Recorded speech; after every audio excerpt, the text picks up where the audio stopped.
What's going on, dudes and dudettes? It's me, Shane. I'm here to talk about Teenage Mutant Ninja Turtles, the 1990 movie. It has been re-released this weekend, celebrate the 35th anniversary. Technically, the movie came out March 30th of 1990. But you know what? Before I go any further, please hit that like button, subscribe, and hit the notification bell so you be notified of more videos like this one. And you want to support your dude here, man, my Patreon link is down there in the description below. So if y'all know anything about me, I love Ninja Turtles. I mean, the turtle part in Turtle and Tentacles is the Ninja Turtle. The tentacle part's technically Dr. Octopus, which, fun fact, they're re-releasing the first 3 Spider-Man movies in September too. I'm gonna watch those first 2 movies because I saw the third one in theaters.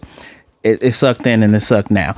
But man, I love me some Ninja Turtles. When I found out this movie was coming back out in theaters, I never saw it in theaters to begin with. I was 2 years old when the movie came out. Never saw it when it first came out. So I said, I gotta watch this. And they actually, it does feel like a lot of stuff was upscaled, like 100%. I mean, I always got the Turtles right here with me. I need to find the Raphael and Michelangelo Funko Pops. This, to me, is the greatest comic book movie of all time. And those of you who are under the age of 30, because all millennials are in their 30s and 40s now, don't realize that, these were a comic book. A comic book. I have a lot of comic books, especially read the IDW original run with Eastman and Waltz. Like this book is amazing, really, really amazing. And I accidentally have a little bit of Wolverine and the X-Men in here, but yes, this Ninja Turtle run, I gotta find a way to put this back. I mean, of course you guys know that I love the Turtles. I mean, you obviously saw my review of this movie, right? This new movie, which was really good. A lot of hate around April, but that's the world we live in now. Turtles are my jam. This is my stuff. And I think the cartoon came out before the movie. I want to say it came out in, somewhere around 86, maybe. Actually, that's a quick look up. Thanks to the magic of editing, I found it 1987. It's like your first introduction would be this, comics, and then this, and all the merchandise, and then would come this movie. And for those who were like 6 and slightly older than me at the time, I got my old man Logan comics over here, probably didn't know what to expect. But what came out of this is something fantastic. Even more of my personal history with this movie. In the movie, and this is a 35-year-old movie, so spoilers. I might spoil a little bit of Last Ronin, and when I do that, I'll give you a shout, even though you should have already read it already. I digress. There's a part in this movie, several parts in this movie, where Raphael says "damn," and a little tiny Shane will run around and go "damn." And when my mom went to discipline me, my grandma, we called her Medea, she said, you ain't gonna hit that baby. If the Ninja Turtles can say damn, then my baby can say damn. Bless her soul and rest her soul. And perhaps from that moment forward, that cemented my love. Maybe because of how much I loved it, my mom got me tons of the toys. I wish I still had some today. I gotta get back to recollecting Ninja Turtle stuff. They even re-released those original Playmates toys. I remember seeing them at GameStop. Everything that is old is new again. So let me talk more about this movie, because I think the last time I talked about this, I think it might have been 2021. Did a little retrospective. Didn't have a nice fancy mic so you guys could hear me properly. So let's jam, right? First things first. We gonna talk about that soundtrack, cause when I think of like great comic book movies, and this is my favorite movie of all time. I came to that realization. This is my favorite comic book movie of all time, and I'm gonna say it's the number one comic book movie. I put this number one. So when I think of like movies that deal with comics, like you think of the soundtrack, because let's look at Iron Man 1. Iron Man 1 was fantastic because the person who put together the soundtrack for that was a DJ. So of course you got Black Sabbath's Iron Man on there. You also got Back in Black. They had most of their songs were almost associated with Iron Man from the first two movies. This movie here, who soundtrack done by John Duprez, has MC Hammer, This Is What We Do. Remember that, and the music burns these scenes into our minds. So when you first get to the hideout and you see, and this is how we do it, and the Spin That Wheel by High Tech 3. There's 9.95 by Spunkadelic that plays at the end. And yes, I sat through the entire credits because, yeah, there's no after credit scene. But I like to show my appreciation to everyone that helped make a movie and watch the entire credits. Read, where they went, who did this, the gaffer, the grip, all that stuff. And then you have, by the way, there is a music video for Spin That Wheel that has the turtles in it. And then for here, Turtle Power by Partners in Crime, TURTLE Power. That also has a music video. Fun fact, he says Raphael's the leader in there. That doesn't come to fruition until Rise of the Teenage Mutant Ninja Turtles, the second to last, or the last animated show on Nickelodeon, which has a lot of anime influences in there. Tons of anime influences in there. The soundtrack, 10 out of 10. 9 songs, 9 tracks. They're all great. And just the music's influence. That track when Shredder first shows up, da-doom, da-da-doom. Like, the soundtrack has hip-hop, techno, New Jack Swing, 90s jazz. Actually, those are the 3 things you hear in there, which is interesting because black people do gravitate towards the Ninja Turtles. As a matter of fact, in one of the comics, I want to say the first Ninja Turtles meet the Power Rangers, when they are given human guises or forms, turtles are black. Some people don't count that. I count that. They could have chosen any form. They chose that. So, what other songs are in here? Oh, actually, I'm thinking of the second movie, which, let's talk about how successful this movie is. Budget of $13.5 and it made 13.5 million and it made $202 million. Wow. That, of course, they will have a sequel the next year. Not as good as this movie, but still good. Got the Vanilla Ice soundtrack, Ninja Rap. Only thing I would complain about is the lack of weapons.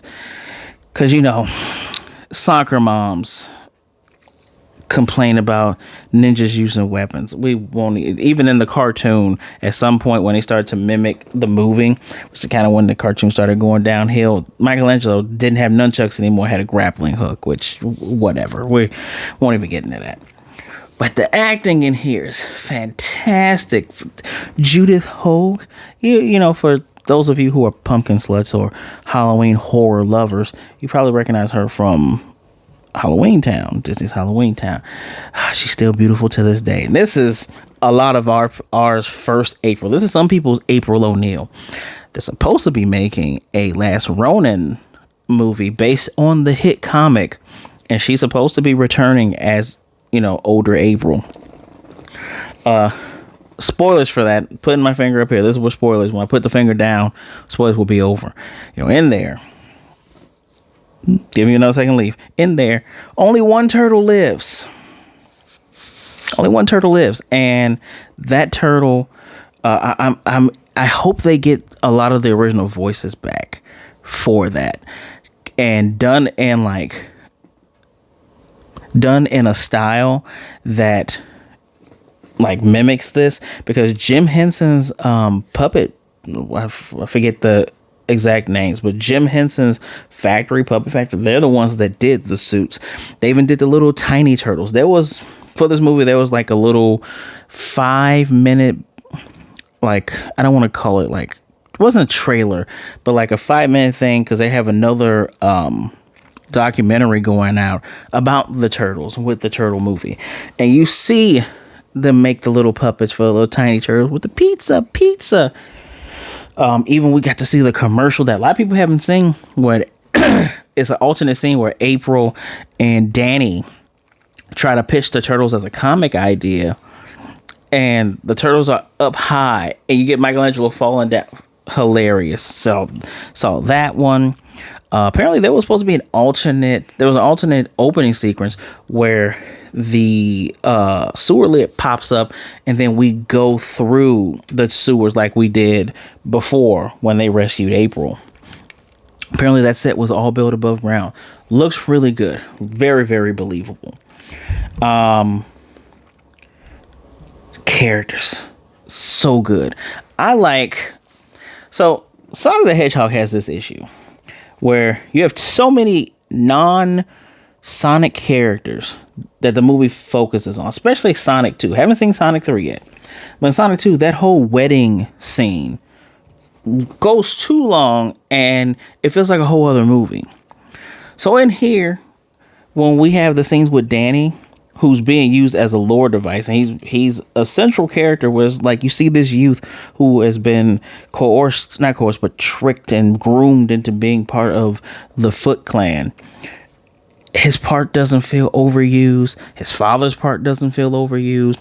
There's even like thugs, which I found out, actually, this is not the one where I had to cast. Found out today that Sam Rockwell was that head thug. I didn't realize that was him. You have those characters show up. Head thug shows up. Other head thug shows up. Don't overstay their welcome. No corny one-liners. A lot of people confuse this movie with the second and third movie, where there's a ton of one-liners. Yeah, they crack jokes because they're wisecrackers, but yeah, characters do not overstay their welcome. And I love the lore delivery with Splinter telling the tale about how they appeared. And this is I can't think of one turtle movie where they, show you, oh, the kid dropped the bowl, here's the turtles, then they drop the ooze. I'm happy that never happens, because you don't need that. You just need Splinter going, yeah, this is the stuff that happened. Or wasn't the Michael Bay Turtles, where they kind of mixed a little bit of the IDW stuff with a lot of bullshit. And I call it the Michael Bay Turtles because, well, Michael Bay produced it. They were almost from outer space until all the fans said, don't do that. That is dumb. But, oh yeah, Shredder was almost a white dude too. Like, it's very obvious there was a lot of changes to that movie at the last minute because it was stupid. I digress. Love the lore delivery system, even when we finally get Splinter's background and he's telling it to Danny. I like how it's, the background is all black. You just see the figures, and even when there's a door that needs to be open, you just open the door, you just show the cage, and it's to show it's in the past, and nothing overstays as well. This movie is only an hour and 40 minutes long. Perfect pacing. And I had to think before hitting record on here. There's only 5. There's 5 action scenes. Not only, but there's 5 action scenes. And that's what you want for something that is known for fighting. 2, was it? I won't count the opening where they beat up the guys that try to get April. But you get Raph saving April. Raph fighting on the rooftop. Which, fun fact, in the comic book and in the 2003 Ninja Turtles, oh, and in the 2012 Ninja Turtles, the first Nickelodeon Turtles, that scene where the rooftop fight and he gets kicked through the window, all that is actually Leonardo, and it happens on Christmas Eve, I believe. Really intense. It does a nice little character shift for Leonardo after that point, because he becomes much more brutal. But that scene, with another scene with Raph, then you got the turtles doing their training. That happens multiple times. Before Raph wakes up, after Raph wakes up. The fight that starts in the old lair and goes all the way onto the streets and onto the rooftop. I'll count that as one more. That's five different fight scenes. And those are what you want. You want action like that. All while the beautiful cinematography and the locations and shots, and you see this type of New York world. Love how this movie opens up, and it tells you what the problem is via April O'Neil, a main character, via the news, via whatever, where she's like, yeah, there's a crime spree. We see people. We see the kids, the foot stealing from people. You get the nice black lady, knitting a sweater, and some kid jacks her TV after she just turns her head. That is great storytelling. I wish more movies did that type of lore device. This movie holds up so well. As a matter of fact, it's the little moments in this movie that count as well. That gives you a good idea of who each of the turtles are, right? Not just, we have different color headbands. So when they first come in from there, from saving April, you get Leo, who's, initially caught up because they had the intro part when they're all dancing and they're happy, and it's Bossa Nova, Chevy Nova. He comes in, he's a little excited, then he calms himself down. He's the first one that kneels in front of Shredder, kneels in front of Splinter. Then Donatello, who is, the studious one, but still, he's between Leo and Mikey. He takes a knee as well while Michelangelo's ordering the pizza because he's the party dude. We got to have some food. We got to eat. Raphael eventually kneels down after Splinter basically says, hey, I'm not going to be around forever. Just heed my warnings. Listen to what I'm saying, right?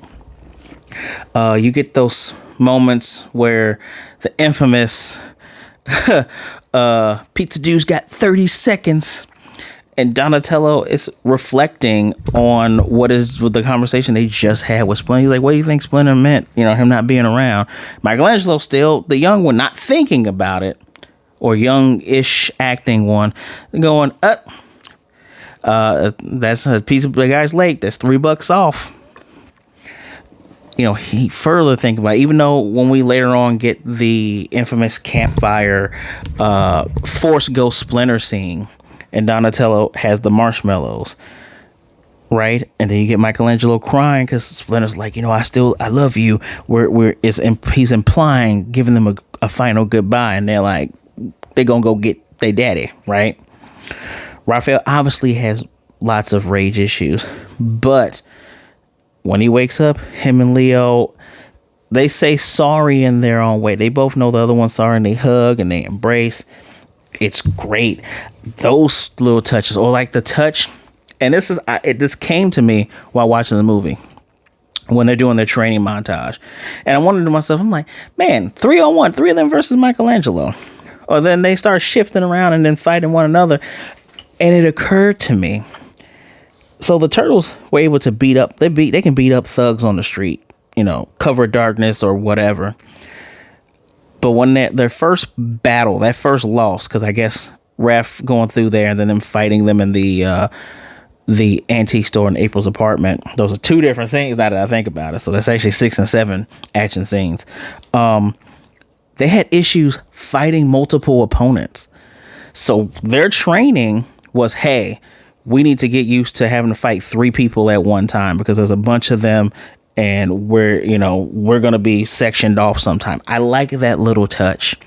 And it's interesting that, we see them doing against Michelangelo because in comics and even in the show, the 2003 show, when you do the Nexus of Reality fights, Michelangelo's multiple time champion. He has the most potential out of all the turtles. Stuff like that, the little things that you miss. Even 35 years later, and I'm still finding more things about this movie. So many quotes, right? Jose Canseco back? Tell me, you to pay money for this. Or what's the other one? Besides damn, I already did the pizza one. Oh no. Wise men say forgiveness is divine, but never pay full price for late pizza. Come on, man. I couldn't find the place. Or I already said the bossa nova. I've always liked COWABUNGA. I made another funny. That's funny. I like that one. What is another good? I guess you can quote Raph and Leo having an argument, right? That's the plan of our fearless leader, huh? Just sit here on our butts. You could. There's that one. I could shout out Damn a bunch of times. Another fun fact. You know what? The barn scene. So we're at the barn, and they're showing, Leo meditating, Donnie working on a truck. Raph is punching the punching bag. Duh, that's what it's called. The punching bag on top of the roof. We hear Raph go splinter. That's actually Michelangelo. If you look at the suit, it's actually Michelangelo because you see the nunchucks. So it's I don't know. I guess they chose to switch it around because it would show, consistency with Raph crying out, especially, crying out after they saw the splinter was taken. But I wish they would have done it with Michelangelo's voice actor, because it would add a little bit more depth to Mikey, showing how he's dealing with these events. Oh, this movie's just fantastic. If you haven't seen it in a long time, if you actually have not seen this movie, go watch it. Please go watch it. They're re-releasing those first three movies on a new box set. I feel like it's coming out in November. No, this is not sponsored, but maybe I should be sponsored because I love Ninja Turtles. I love it just as much as Black Nerd Andre, just as much as the Queen Bee. I think it's 44, 48. I could easily look that up. The Queen G22, sorry. I ain't famous like all these other folks yet, but hey, Nickelodeon, Ninja Turtles, IDW. Hey, you want your boy to promote Ninja Turtles? I ain't got no problem with that. I'll do it in a heartbeat. Yeah, hey. Especially that last Ronin stuff. I'm looking forward to the game that's going to come out eventually when they do the movie.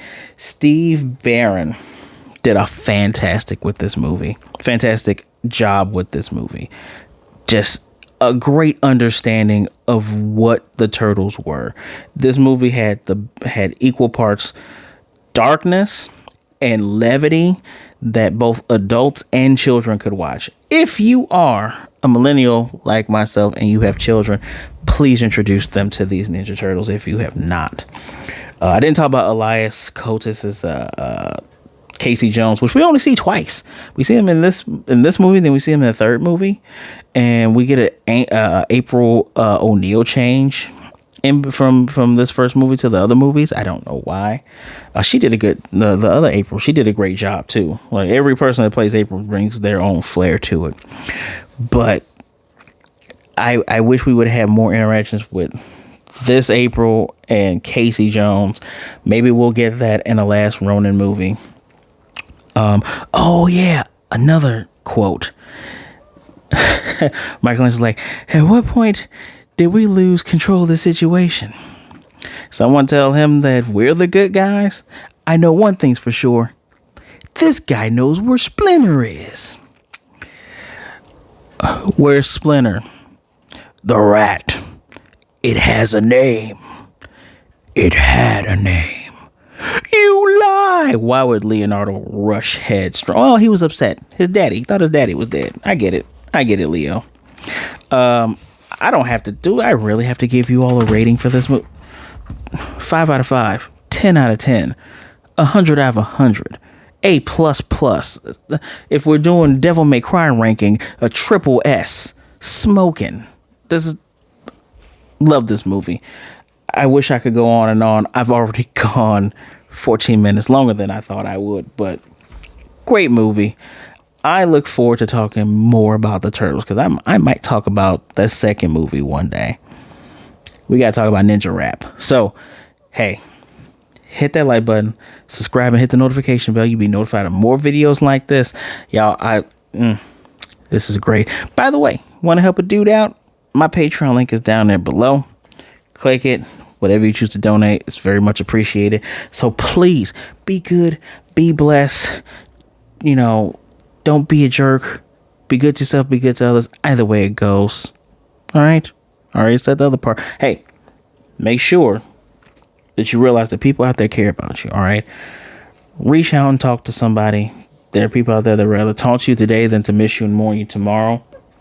Just like Splinter told Raphael, you don't need to fight your demons by yourself. Remember, there are those around you that care about you. All right. Social medias are down there as well. Give me a follow. Say hello. Be mellow. We'll be good to go. All right, fellows. All right, y'all. Until next time, COWABUNGA.